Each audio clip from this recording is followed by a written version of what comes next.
Yo, man, what's up, man? What's up, I just did Mawpy? Kings in Raleigh, my first time. Yep. We at the show right outside with it. Yeah. I just opened for Maddox. He's not here, but he'll get here eventually. Hopefully, I'd like to say hi to him. I'd like to see his set too. Yeah. Um, I feel particularly happy because I got to stomp on the grounds. Wrath. Show my wrath to the kings of kings in Raleigh. You know what I'm saying? Yeah. I felt like a knight in shining armor. I feel like the Green Knight, like Dev Patel. I feel like you know what I'm saying, Robert Pattinson in every movie. Every movie he's been in, I'm Robert Pattinson right now. Tell us a bit about what type of music do you make? I know that's the thing you ask yourself a lot and a lot in your own music as well. I make hip hop, but I'd be dabbling in electronic. You know what I'm saying? Yeah, you make experimental stuff. I feel like you. I watched like a Xavier Sobeist interview recently where he was like, he was like, oh, it's experimental, but I just call it hip hop. So I feel like that applies to your sound as I well. feel like you gotta call it hip hop because if you're calling it rap, it's not like it's a bad thing. Rap's good because that's the act of what hip hop is. Hip hop is graffiti, rapping, and b-boy dancing. Yeah, and you got some like a graffiti inspired sort of shirt there. I don't know why I got my finger. I did a little finger bit of a b-boy set before I did the rap set at the hip hop show because it is a hip hop show at the end of the day. Whether we like to call it rap, whether we like to call it hip hop, it's a hip hop show. If you're doing b-boy dancing, you're drawing art. And you're rapping. That's literally what hip hop's about. It started in Bronx, in New York, in the early 1960s. Or in your DJing, you're rapping, you're DJing, you're b-boy dancing, and you're graffitiing. There's like the four. Yeah, there's the four, I believe. Sure, DJing too. Yeah. Yeah. So hip hop, but it's more than that. It's about the soul and energy of the people that came from hip hop in the beginning. Predominantly black people, obviously. And then, yeah, you gotta respect it, but art, and then it goes. It turns down. The pipeline goes to everybody, and hopefully everybody can enjoy hip hop in 2026. But shit gets minimized. Their origin, in my opinion. But we don't have to get into that. That's a topic for another day. Hip hop is blessed. Hip hop is life. Hip hop is love. Shout out Mos Def. Hell yeah. Shout out fucking JPEG Mafia, shout out Earl Sweatshirt, shout out Mike, all them motherfuckers. That's what I'm talking about right there. This is a real true and tried hip hop, people that make music today that I think are carrying the torch in my opinion. Yeah, for sure. True hip hop. Actually, here's a take. Sorry, bro, I'm fucking terrible at this. What is your opinion on Osquin? Do you think they represent hip hop? Of course. Osquin is one of the coolest, girls in the hip hop scene. Hell yeah. When it comes to digicore, when it comes to dabbling hyper pop near the beginning of the 2020s, they paved the way for a lot of the underground music that was popular in the hyper pop scene, but then went more of a hip hop route than hyper pop. And he's standing on business with Fear Dorian. They just dropped their new tape. Press Play? Is that what it's called? Yeah, I think so. It's a good tape. I like it a lot. TMB, you know what I'm saying? Fear Dorian. I caught the beat from Fear Dorian recently. Yep.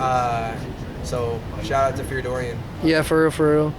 I mean, yeah, like, it's a big deal. I mean, like, I think a lot of what you do is sample driven. A lot of what Quinn does is sample driven. I think like sampling is like it's a hotly debated and like lost art in hip hop, because like for some reason, like what do you think about like how the industry treats sampling, and how do you think that will affect artists moving forward, and how does it affect you as the way you use samples, either artistically or in any aspect? So sampling is paying homage, in my opinion. If you do it right, it's paying homage. It's trying to pay homage to predisposed music that influenced your musicality as an artist. And when you pay respect to your favorite artists and maybe some of the artists you don't know in sampling, it's just showing that you care about music and you want to recycle the good aspects of it to the next generation. And interpolation is also part of it, but sampling is a big part of my music. Sampling is a big part of a lot of people's music still, and it should live on forever. And I want to shout out Jay Dilla. I want to shout out Duja Bass. What's up, bro? Is that loud Am again? I interrupting the interview? Interrupt. Nah, bro, Oh it my don't gosh, matter. yo, it's Ian from Insania. We're with Insania here. I just Hell want to yeah. say, bro, it's Mawpy. That's crazy. You open for Matt Ox and shit. Y'all look fly. Y'all look the Backstreet golf group. Hell yeah, bro. Bro, got that. And TwigHailey on the cam and shit. You know. Dude. Yeah, we good. Yeah, Ethan, that's a good interview. We can wrap it on that. Yeah, we're gonna. Oh, okay. What's y'all's names? Insania, we're a band. How do you say that? How do you spell that? Oh, INSANYA. I can say the word. It's like rap metal. Hell yeah, like new metal type shit. Like Yes. like Rage Against Yeah. the Machine. Yeah. No? Hell yeah, bro. Like Limp Bizkit. Like, Hell yeah. Deftone. That's it. Yeah. Yeah, bro, we're Raleigh's #1 upcoming new metal band, bro. Nobody's doing it like us. Okay, Yeah, there's hardcore, yeah, there's metal, but the new metal scene, that's Insania, bro. We played Cannonball Musical like last night, and shit was sold out. People were like crowd surfing. Fuck yeah, dude. Fucking packed. People That's were lit. People moshing. moshing. Oh, hell yeah. Adequately moshing. This shit was pretty lit. I'm not gonna lie. But, like, Fuck yeah, dude. That's lit. it's been my second show playing with them. I'm like the newest member, so I'm hyped as fuck. These guys are awesome, bro. Hell yeah, Bass dude. player. I'm the lead singer. Double interview, We real got the quick. drummer. We got the guitarist. Insania. Hell yeah. Yo, what's up, bro?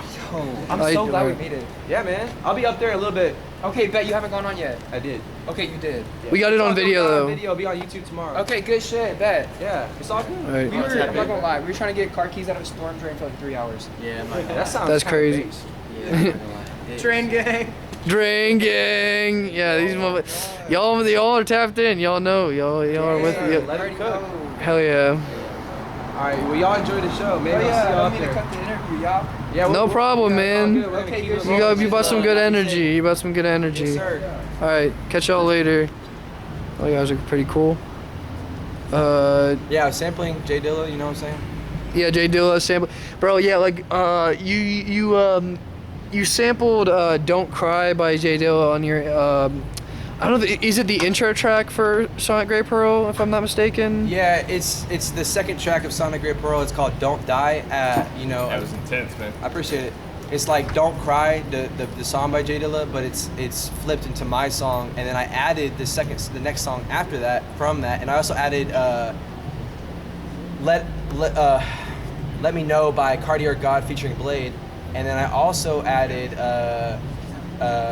some more Jay Dilla on there, but it's kind of like a sound collage. Yeah. If you've heard, it's a new genre that's very popular on the website Rate Your Music.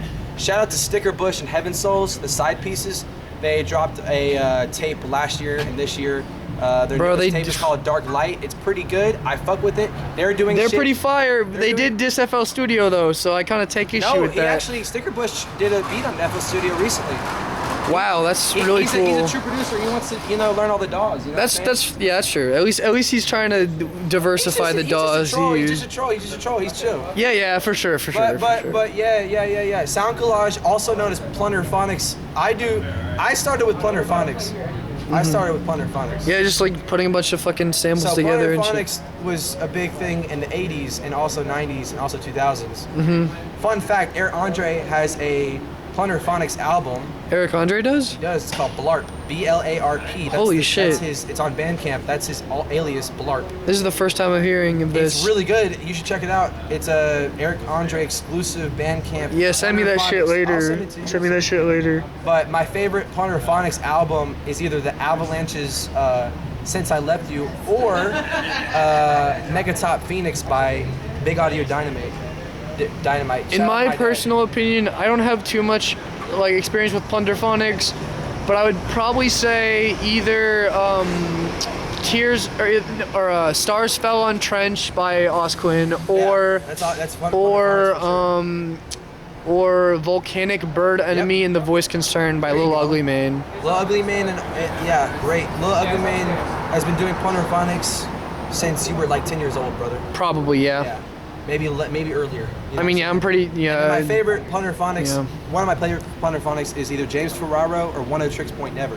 Facts. One of Tricks Point Never just scored the new Marty Supreme soundtrack. Bro, I or sampled the him. score, I and sampled him, bro. Yeah, you sampled Insanity it. Zone. Exactly. And then also, one of my top 5 favorite albums of all time is called Echo Jams by Chuck Pearson. That is One of Tricks Point Never's alias from 2010, and is one of the first vaporwave albums to really just create the sound. It was actually called Echo Jams before it was called Vaporwave. Oh yeah. For sure. I need to fucking tap in with it. I know 10 Tricks Point Never, and I know Luxury Elite and like St. Pepsi and shit. What other check out vaporwave James can you recommend? Ferraro. James Ferraro. Yes. He made an album called Farside Virtual in like 2011, 2012. It's literally a Rift in the Matrix type sound because he's trying to tell you that we are in a simulation, but it's not what you think a simulation is. What does that fucking mean, man? So basically, everything's connected, but the internet kind of creates a grid that simulates us in a way. I meant, what does that have to do with how the fucking music actually sounds? Because it's what it sounds like to me. Alright. He has a song on there But called like SIM sonically, Sim. not conceptually. Sonically, it sounds like corporate America theme music from like hold phone, phones on hold. But it's like A word? It's All just right. like cool, like glitzy, like poppy, jazzy type electronic music. Yeah, you put me on to like Cat System Corp. That's literally, they just have like a fucking whole album of like Weather Channel music. That shit is hard, bro. Yeah, Cat System Corp is one of my favorite mall-soft, ambient, vaporwave, cyberpunk, vaporwave artists. Yeah, Cat for real. System Corp, I love Cat System Corp. I love their collabs. I love their album Oasis. That's my favorite Cat System Corp album is Oasis. We're at about like 11 minutes. You think you should Alright, cut off the ask the interview last for question. now? Last question. Okay.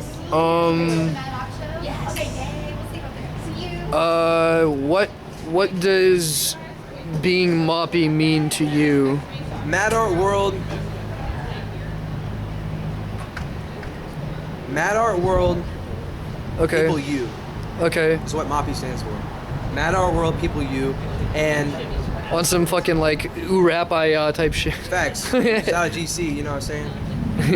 but it kind of just means like we can do things if we set our mind to it in a corny way, but also like Mawpy was a kid, Mawpy was a teenager, Mawpy is now an adult. I made my name when I was 15, but it was because I was infatuated with YouTube, and I was infatuated with Counter-Strike, and I was infatuated with Minecraft, and I was infatuated with all sorts of things. And my first name is not the name I was going by as a kid. I was going by my middle name. So the first letter of my middle name is M, and then Arctic Warfare. The CS:GO. Yeah, I forgot what this stands for, but AWP. The It's CS:GO a sniper gun. rifle in Counter-Strike. But I'm not gonna say too much because I want it to be a little mystery. You know what I'm saying? No, this, I mean, people have to probably dig to find this interview. Oh I ain't gonna yeah, lie. like they're not gonna watch to the 10-minute mark, so the real ones are gonna see the real meaning behind Mawpy. Mad Y'all better Art World, if you know what I'm saying? Yeah, for facts. If you made it this far in the video, Yeah, shout out to you. Hey, shout out Maddox. All right. Yeah. Shout out Maddox. I hope your set goes well.